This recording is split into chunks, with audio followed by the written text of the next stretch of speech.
Hello friends, இன்றைக்கி நம்ம ரொம்ப சூப்பரான யூஸ்ஃபுல்லான விடுதங்க பார்க்க போகிறோம். என்னன்னு பார்த்தீங்கன்னா, இன்றைக்கி நம்ம ரேசன் அரிசியில் எப்படி பஞ்சு போல் இட்லியும் தோசையும் ஒரே மாவில் ரெடி பண்ணலான்னு சொல்லி பார்க்க போகிறோங்க. அது மட்டும் இல்லைங்க, இன்றைக்கி நம்ம மிக்சிலே செய்ய போகிறோங்க. எப்பவும் போல் அரிசி உரைக்காமல் இந்த மாதிரி ஒரு டைம் நீங்கள் செஞ்சு பாருங்கள். கொஞ்சம் மாற்றி வித்தியாசமாக நீங்கள் செஞ்சுங்க. அந்த இட்லியும் தோசையும் அவ்வளோ சூப்பராக எழுந்துருங்க. வீடியோவை ஸ்கிப் பண்ணாமல் பாருங்கள், அப்போ தாங்க பார்க்குறவங்களுக்குமே புரியும். இப்போ வாங்க வீடியோக்குள்ளே போயிடலாங்க. ஃபஸ்ட்டு நீங்கள் ஒரு பாத்திரம் எடுத்துக்கோங்க. அகலமான பாத்திரம் எடுத்து வச்சுக்கோங்க. ஏன்னு பார்த்தீங்கன்னா, அரிசி, உளுத்தம் பருப்பு, வெந்தயம் எல்லாமே ஒரே பாத்திரம் நம்ம உரைக்க போகிறோங்க. நீங்கள் எப்பவும் போல் செய்யாமல் கொஞ்சம் மாற்றி இந்த மாதிரி நீங்கள் செஞ்சு பாருங்கள். 100% சொல்கிறேங்க, இட்லி நல்லா பஞ்சு போல் ரொம்ப சாஃப்டாக வரும். தோசையுமே நல்லா பூ மாதிரி எழுந்துருங்க. நான் பார்த்தீங்கன்னா அகலமான பாத்திரம் எடுத்துருக்கேன். ஒரு டம்ளர் எடுத்துருக்கேங்க. எந்த டம்ளர் நீங்கள் அளவு எடுக்கிறீங்களோ கடைசி வரைக்குமே அதே டம்ளரில் அளவு எடுத்துக்கோங்க. நான் 3 டம்ளர் போல் ரேஷன் புழுங்கரிசி நான் சேர்த்துக்கிறேங்க. 3 டம்ளர் போல் புழுங்கரிசி சேர்த்த பின்னாடி அதே டம்ளரில் ஒரு பங்கு அளவுக்கு நீங்கள் ரேஷன் பச்சரிசி நீங்கள் சேர்த்துக்கோங்க. அதாவது ஒரு டம்ளர் போல் ரேஷன் பச்சரிசி நீங்கள் சேர்த்துக்கோங்க. அதுக்கப்புறம் 1 டீஸ்பூன் போல் வெந்தயம் நீங்கள் சேர்த்துக்கோங்க. இப்போ நம்ம 3 டம்ளர் போல் புழுங்கலரிசி, 1 டம்ளர் போல் பச்சரிசி, 1 டீஸ்பூன் போல் வெந்தயம் நம்ம சேர்த்துக்கோங்க. இது கூடவே நீங்கள் உளுத்தம் பருப்பு சேர்த்துக்கணுங்க. எந்த டம்ளர் நம்ம அரிசி அளணுமோ அதே டம்ளரில் பாதி அளவுக்கு நீங்கள் உளுத்தம் பருப்பு அதே அரிசி கூட நீங்கள் சேர்த்துக்கோங்க. சேர்த்துட்ட பின்னாடி கை வச்சு நீங்கள் நல்லா கலக்கி விட்டுருங்க.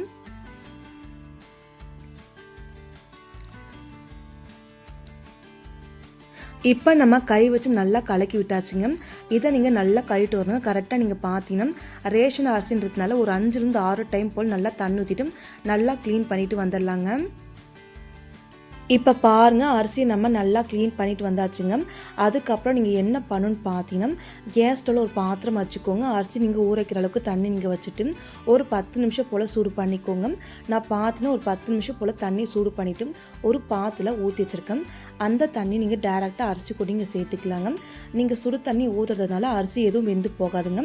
கண்டிப்பாக எல்லாருமே ட்ரை பண்ணலாங்க. ரொம்ப ரொம்ப நல்லா இருக்குங்க. இப்போ நான் பார்த்தீங்கன்னா சுடு தண்ணி ஊற்றிட்ட பின்னாடி மூடி போட்டு நீங்கள் க்ளோஸ் பண்ணி வச்சுக்கோங்க. எவ்வளோ நேரம் நீங்கள் ஊற வைக்கணும்னு பார்த்தீங்கன்னா, இந்த தண்ணி நல்லா சில்னஸ் ஆகணுங்க. அது வரைக்கும் நீங்கள் ஊற வச்சுக்கோங்க. இப்போ பாருங்கள், நல்லா ஊறி வந்துச்சுங்க. இப்போ நம்ம அந்த மூடியை எடுத்துடலாங்க. அந்த தண்ணி பார்த்து நல்லா சில்னஸாக இருக்குங்க. சூடு கொஞ்சம் கூட இல்லைங்க. இப்போ பாருங்கள், அரிசி நான் எடுத்து காமிக்கிறேன். அரிசி கொஞ்சம் கூட வெந்தே போகாது. நீங்களே பாருங்கள், நல்லா ஊறி வருங்க. இந்த மாதிரி நீங்கள் செஞ்சிங்கன்னா மிக்ஸி ஜாரில் போடும்போது ரொம்ப சூப்பராக அரிசி மாவு நல்லா நைஸாக அரைஞ்சி வருங்க.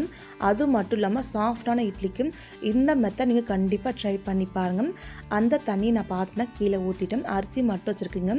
மறக்காமல் இந்த டிப்பை நீங்கள் ஃபாலோ பண்ணி பாருங்கள். என்னன்னு பார்த்தீங்கன்னா, 1 கப் அளவுக்கு நீங்கள் ரைஸ் சேர்த்துக்கணுங்க.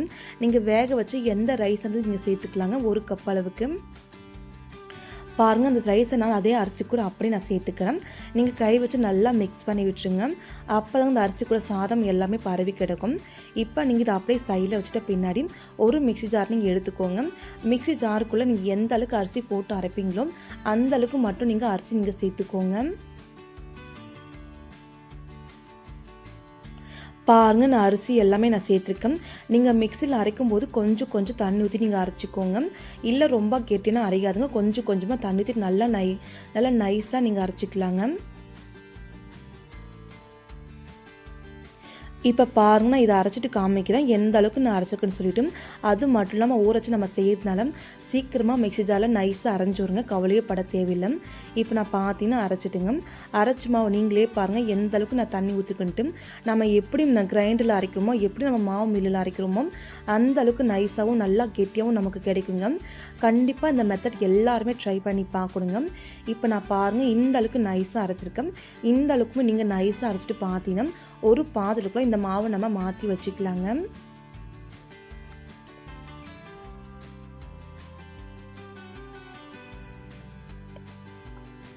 பாருங்கள் எந்த அளவுக்கு மாவு திக்னஸாக இருக்குன்னுட்டு.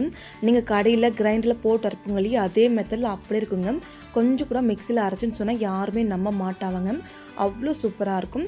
நான் பார்த்தீங்கன்னா அடுத்த பேட்ச் நான் போட்டுக்கிறேன். மறுபடியும் அதே போல் கொஞ்சம் கொஞ்சம் தண்ணி ஊற்றி நல்லா அரைச்சிட்டு வந்துடலாங்க. இப்போ நான் பார்த்தீங்கன்னா 2வது பேட்ச்சு போட்டுக்கிறேன். மிச்சம் இருக்கிற எல்லா அரிசியும் நான் போட்டு அரைச்சிட்டு இது கூட நான் ஊற்றிக்கிறேங்க. இப்போ நான் இதே போல் எல்லா அரிசியுமே மாவு அரைச்சிட்டு ஊற்றிருக்கேன். நீங்களே பாருங்கள். இந்த மாவை நான் பார்த்தினா வேற ஒரு பாத்திரத்துக்கு மாற்றிக்கிறேங்க. ஏன்னு பார்த்தா இது கொஞ்சம் லென்த்தாக இருக்குது, அகலமாக இல்லை. அதனால் அகலமான பாத்திரத்துக்கு இந்த மாவை நான் மாற்றிக்கிட்டேங்க. நீங்களே பாருங்கள், அதே பாத்திரம் நான் மாற்றி வச்சுருக்கேன். இந்த மாவு பாருங்கள், இந்த அளவுக்கு திக்னஸாக இருக்குது. நீங்கள் வேணால் கொஞ்சமாக தண்ணி ஊற்றிட்டு நல்லா கலக்கிக்கிடாங்க. இதுக்கும் நீங்கள் என்னென்ன சேர்க்கணும்னு பார்த்தீங்கன்னா, ஒரு 1.5 டீஸ்பூன் போல் மட்டும் நீங்கள் கல்லுப்பு சேர்த்துக்கோங்க. இதுக்கும் நீங்கள் சோடா எதுவுமே சேர்க்கக்கூடாது. வெறும் கல்லுப்பு மட்டும் 1.5 டீஸ்பூன் போல் நீங்கள் சேர்த்துக்கோங்க. அதுக்கப்புறம் நீங்கள் கை வச்சு நல்லா மிக்ஸ் பண்ணி விட்டுக்கோங்க. அந்த மாவு, அந்த உப்பு எல்லாம் நல்லா நீங்கள் கலந்து கொடுங்க. பாருங்கள், நம்ம மாவு நல்லா கலக்கும் போதே உங்களுக்கே நல்லா தெரியுங்க, நல்லா சாஃப்டாக வருது. அதுவும் மட்டும் நல்லா காற்று மாதிரியே இருக்குங்க இந்த மாவு. இப்போ நம்ம நல்லா கலக்கி விட்ட பின்னாடி பார்த்தீங்கன்னா, இதை நீங்கள் சைடில் ஃபுல்லாக தள்ளி விட்ட பின்னாடி நான் இதே பாதத்தில் அப்படியே நான் மூடி போட்டு வச்சுக்க போகிறேங்க. ஏன்னா கரெக்டாக வரும் இந்த மாவு பார்த்தீங்கன்னா மேலே வரைக்கும் பொங்கு வரும். அதனால இதே மாவை அப்படியே மூடி போட்டு நம்ம காலையில் பார்க்கலாங்க. இப்போ பாருங்கள், நான் காலையில் பார்க்குறேன். கரெக்டாக நீங்கள் பார்த்தீங்கன்னா நான் மாவு கரைச்சிக்கும் போது ஒரு 8:30 கிட்ட ஆகுங்க. இப்போ காலையில் அரிசி மாவு பார்க்கும்போது கரெக்டாக ஒரு 6 மணி ஆகும். ஏன்னா குழந்தைங்க இருப்பாங்க, அவங்களுக்கு டிஃபன் செஞ்சு தரணும் இல்லையா, அதனால தாங்க.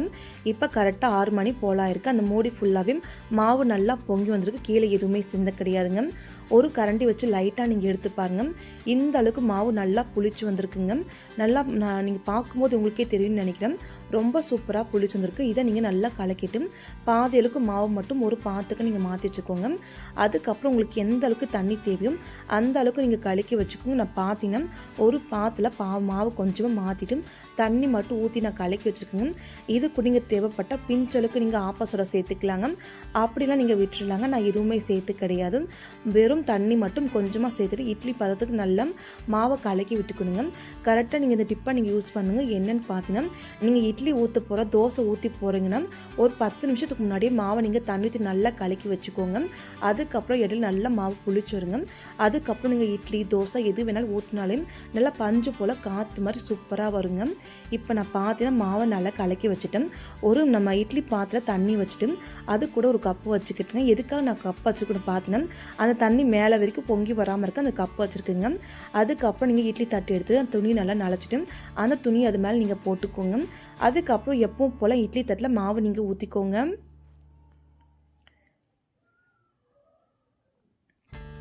நான் இப்போவும் சொல்கிறேங்க, இட்லி பார்த்தீங்கன்னா வேக வைக்கிறதுக்கு முன்னாடி நல்லா மாவை நல்லா கலக்கி வச்சு விட்டுருங்க. அதுக்கப்புறம் நீங்கள் இட்லி பாத்தில் தண்ணி ஊற்றிக்கிறீங்களே அது நல்லா கொதிச்சிருக்கணுங்க. கொதிச்சதுக்கப்புறம் நீங்கள் இட்லி ஊற்றிக்கணுங்க. அப்போ தாங்க நல்லா பஞ்சு போல் சாஃப்டான இட்லி உங்களுக்கு கிடைக்குங்க.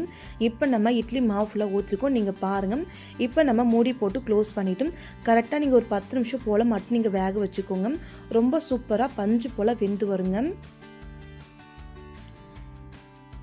இப்போ பாருங்கள், கரெக்டாக 10 நிமிஷம் போல் ஆகிடுச்சுங்க. இப்போ நம்ம மூடி ஓப்பன் பண்ணிக்கலாங்க. ஓப்பன் பண்ணிட்டு நீங்களே பாருங்கள், இந்த இட்லி எந்த அளவுக்கு பஞ்சு போல் சாஃப்டாக வந்திருக்கு நீங்களே பாருங்கள். நீங்களுமே நம்ப மாட்டிங்க, அவ்வளோ சூப்பராக எழுந்துருங்க. இட்லி கை வச்சு லைட்டாக மட்டும்தாங்க அழுத்துறேன். ஆனால் எப்படி உள்ளுக்குள்ளே போகுது நீங்களே பாருங்கள்.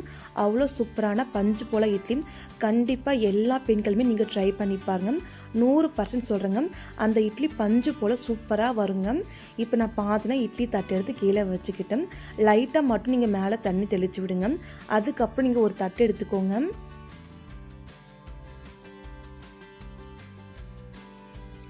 இப்போ நம்ம தட்டு எடுத்து வச்சுக்கலாங்க. தட்டுக்குள்ளே இந்த இட்லி மூடி நீங்கள் அப்படியே கமத்தி வச்சுக்கோங்க. பாருங்கள், இந்த மாதிரி கமத்திட்டு பின்னாடி பார்த்தீங்கன்னா அந்த இட்லி தட்டு இருக்கு இல்லையா, அதை நீங்கள் எடுத்துகிட்டு அந்த இட்லி மேலே கொஞ்சம் நீங்கள் தண்ணி தெளித்து விட்ட பின்னாடி அதுக்கப்புறம் நீங்கள் இட்லி எடுத்து விடுங்க. நல்லா பஞ்சு போல் இட்லி சாஃப்டான இட்லி ரொம்ப சூப்பராக ரெடி ஆகிடுச்சுங்க. ரொம்ப சாஃப்டாக இருக்கும். கண்டிப்பாக ட்ரை பண்ணி பாருங்கள். அந்த இட்லி கலருமே பார்த்தா ரொம்ப சூப்பராக இருக்கும். எல்லாருமே கண்டிப்பாக ட்ரை பண்ணி பாருங்கள். எனக்கு ரொம்ப பெஸ்ட்டாக இருந்துச்சுங்க. உங்களுக்குமே ரொம்ப பெஸ்ட்டாக இருக்கும். ட்ரை பண்ணி பாருங்கள். இப்போ நான் பாருங்கள் இட்லி ஃபுல்லாக போட்டிருக்கேன். ஒரே ஒரு இட்லி மட்டும் போட்டு காமிக்கிறேன். நீங்கள் பாருங்கள் எந்த அளவுக்கு சாஃப்டாக இருக்குன்னுட்டு. நீங்களே பாருங்கள் இந்த இட்லி எந்த அளவுக்கு பஞ்சு போல் இருக்குது. அவ்வளோ சூப்பராக சாஃப்ட் அண்ட் பாஞ்சியாக இருக்குங்க. கண்டிப்பாக எல்லாமே ட்ரை பண்ணி பாருங்கள். இதே மாதிரி நீங்கள் தோசையும் ஊற்றிக்கலாங்க. ரொம்ப சூப்பராக இருந்துடும். நீங்கள் தோசைக்கு தனியாக இட்லிக்கு தனியாக மாவு அரைக்க வேண்டாங்க. ஒரே மாவு இந்த மாதிரி நீங்கள் அரைச்சி வச்சுக்கோங்க. அது மட்டும் இல்லாமல் இந்த மெத்தட் நீங்கள் யூஸ் பண்ணும்போது அந்த அளவுக்கு கரண்ட்டுமே இழுக்காது. சீக்கிரமாக நீங்கள் டக்குன்னு மிக்ஸி ஜாருக்குள்ளே அரைச்சி எடுத்துக்கலாங்க. எப்பவும் போல் ஒரே மாதிரி அரைக்காமல் கொஞ்சம் மாற்றி வச்சு இந்த மாதிரி அரைச்சி பாருங்கள். பஞ்சு போல் இட்லியும் முறு தோசையும் கிடைக்குங்க. கண்டிப்பாக எல்லாருமே ட்ரை பண்ணி பாருங்க. ரொம்ப ரொம்ப சூப்பராக இருக்குங்க. அதே போல் இந்த வீடியோ உங்களுக்கு ரொம்பவே யூஸ்ஃபுல்லாக இருக்குங்க. கண்டிப்பாக ட்ரை பண்ணி பாருங்கள். சாஃப்ட்டு பஞ்சு போல் இட்லிக்கும் நல்லா மொறு மொறு தோசைக்கும் ஒரே மாவு போதுங்க. அதுவும் நம்ம மிக்சியில் ஈஸியாக அரைச்சி செஞ்சுக்கலாங்க. கண்டிப்பாக இந்த மெத்தட் நீங்கள் ட்ரை பண்ணிங்கன்னா 100% சொல்கிறேங்க, அந்த இட்லி அவ்வளோ சூப்பராக எழுந்துடும். கண்டிப்பாக ட்ரை பண்ணி பாருங்கள். இந்த வீடியோ உங்களுக்கு பிடிச்சிருந்தா மறக்காமல் வீடியோக்கு ஒரு லைக் பண்ணுங்கள், கமெண்ட் பண்ணுங்கள், ஷேர் பண்ணுங்கள். மறக்காமல் உங்கள் ஃபேமிலி ஃப்ரெண்ட்ஸ் மெம்பருக்கும் ஷேர் பண்ணி விடுங்க. மறக்காமல் உங்கள் வீட்டில் நீங்கள் ட்ரை பண்ணி பாருங்கள். ரொம்ப ரொம்ப சூப்பராக இருக்குங்க. Thank you friends. நாளைக்கு பார்க்கலாம் வேற ஒரு வீடியோவில்.